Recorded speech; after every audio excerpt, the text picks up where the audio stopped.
تو ان کی بدہدی کی وجہ سے، وعدہ خلافی کی وجہ سے اللہ رب العزت نے ان کی ساتھ میں میرے دوستو کیا کیا کہ وَرَفَعْنَا فَوْقَكُمُ الطُّورَ سورہ بقرہ کے اندر کہ ہم نے تمہیں ڈرانے کے لیے کوہ طور کو اٹھا کر تمہارے سر کے اوپر لا کر کھڑے کرا دی۔ کیا آپ کہے گا یا نہیں کہے گا؟ بتا کہ لا الہ الا اللہ موسیٰ کلیم اللہ۔ اور جب پہاڑ کو لا کر اللہ رب العالمین نے ان کے سر کے اوپر لا کر بٹھا دی، میرے دوستوں بعض لوگ کہتے ہیں کہ نہیں یہ حقیقت نہیں، لیکن اللہ نے قرآن میں فرمائے یہ برحق ہے، اللہ کے لیے کوئی مشکل نہیں ہے۔ Thanks for watching. Don't forget to like, comment, share and subscribe to Maulana Habibullah Rouhani Official. اب آئیے میرے دوستوں آگے فرما رہے ہیں کہ اس دنیا میں کی گئی ہر کوشش یعنی محنت، عمل، اعتقاد کا نتیجہ قیامت کو ہی ظاہر ہوگا۔ اللہ نے اس بات کو نہ صرف قرآن میں بار بار دہرایا بلکہ توریت زبور کے اندر بھی اللہ نے دہرایا ہے کہ قیامت اور جزائے عمل کا واقع ہونا یقیناً ہے، اس میں کوئی شک نہیں ہے۔ اب میرے دوستو طور کا ذکر کے ساتھ اس حقیقت کی طرف بھی اشارہ ملتا ہے۔ فرمایا کہ بسا اوقات اللہ رب العزت بہت سی وقت ایسے ہیں اللہ رب العزت نے لوگوں کو دنیا میں بھی عذاب میں مبتلا کر دیتے ہیں، لوگوں کو دنیا میں بھی اللہ مشکلات اور سزا میں مبتلا کر دیتے ہیں۔ میرے دوستو جیسے آپ دیکھیں بنی اسرائیل نے موسیٰ علیہ السلام سے مطالبہ کیا، اے موسیٰ کہ ہم جس کی راہ پر چلیں کہ ہمارے لیے کوئی کتاب تو ہو، کیا ہم اسی کتاب کی مطابق چلتے رہیں، عمل کرتے رہیں۔ موسیٰ علیہ السلام نہ کہ اپنا زندگی گزاریں صحیح طریقے سے۔ اب موسیٰ علیہ السلام کوہ طور میں پہنچا جس کی قسم اللہ نے اٹھائی ہے، یعنی سرسبز پہاڑ، بڑے متبرک پہاڑ تھے میرے دوستوں۔ 40 دن کی اعتکاف کیا موسیٰ علیہ السلام نے، 40 دن کی چلہ کیا۔ پھر اللہ تعالیٰ نے توریت جیسے عظیم الشان کتاب کو عطا فرمائی موسیٰ علیہ السلام کو، مگر جب ان لوگوں کی سامنے یہ کتاب موسیٰ علیہ السلام نے لے کر آیا میرے دوستوں تو لوگ اس سے انکار کر دی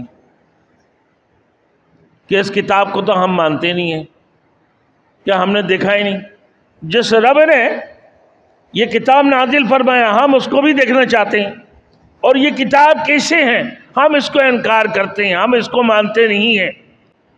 تو ان کی بدہدی کی وجہ سے، وعدہ خلافی کی وجہ سے اللہ رب العزت نے ان کی ساتھ میں میرے دوستو کیا کیا کہ وَرَفَعْنَا فَوْقَكُمُ الطُّورَ سورہ بقرہ کے اندر کہ ہم نے تمہیں ڈرانے کے لیے کوہ طور کو اٹھا کر تمہارے سر کے اوپر لا کر کھڑے کرا دی۔ کیا آپ کہے گا یا نہیں کہے گا؟ بتا کہ لا الہ الا اللہ موسیٰ کلیم اللہ۔ اور جب پہاڑ کو لا کر اللہ رب العالمین نے ان کے سر کے اوپر لا کر بٹھا دی، میرے دوستوں بعض لوگ کہتے ہیں کہ نہیں یہ حقیقت نہیں، لیکن اللہ نے قرآن میں فرمائے یہ برحق ہے، اللہ کے لیے کوئی مشکل نہیں ہے۔ اب میرے دوستوں اللہ نے فرمایا کہ میں نے حکم دیا میرے عطا کردہ کتاب کو تم مضبوطی سے پکڑ لو، تم کبھی گمراہ نہیں ہوگا، پھر تمہارے لیے تباہی نہیں ہوں گی۔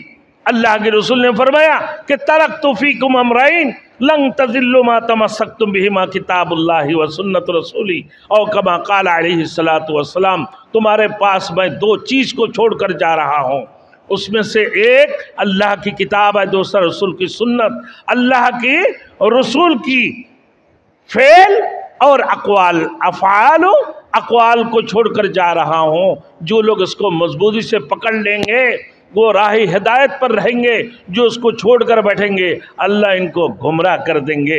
تو لہذا اس کو مضبوطی کے ساتھ، جیسے دانت سے کوئی چیز کو کٹ کر رکھتے ہیں ایسا ہی اس کو مضبوطی سے پکڑ لو، تمہیں ہر چیز اس کتاب کے ذریعے سے مل جائیں گے، ہر قسم کی رہنمائی تمہیں اس کتاب کے ذریعے سے مل جائیں گے۔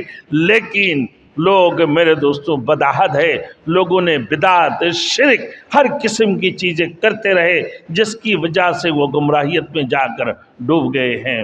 اسی طریقے سے موسیٰ علیہ السلام کو بھی اللہ نے کتاب عطا فرمایا، اور قوم موسیٰ یعنی بنی اسرائیل کو بھی اللہ نے فرما دی ہے کہ اس کتاب کو تم مضبوطی سے پکڑ لو اور اس کو سنو. اور تمہارے آباء و اجداد نے کہا کہ اللہ نے فرمایا کہ سمعنا وعصینا، ہم نے سن لیا مگر اس کا انکار کر دی، اس کتاب کو ماننے والا نہیں ہے. اللہ نے پہاڑ کو لا کے ان کے سر کے اوپر رکھ دی. بے اب مانتا یا نہیں مانتا بتا؟ بولا ہاں لا الہ الا اللہ موسیٰ کلیم اللہ.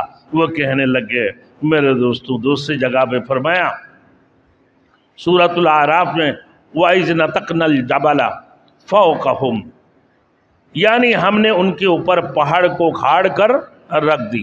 جب ان کی سر کے اوپر پہاڑ اٹھا دیا کہ اب یہ پہاڑ اگر ان کی سر کے اوپر آ جائیں گے یہ تو دب جائیں گے، تباہ برباد ہو جائے گا. اب لہٰذا کہہ دو کہ لا الہ الا اللہ موسیٰ کلیم اللہ. اللہ نے دوسری قسم کھائی، طور کا خطب.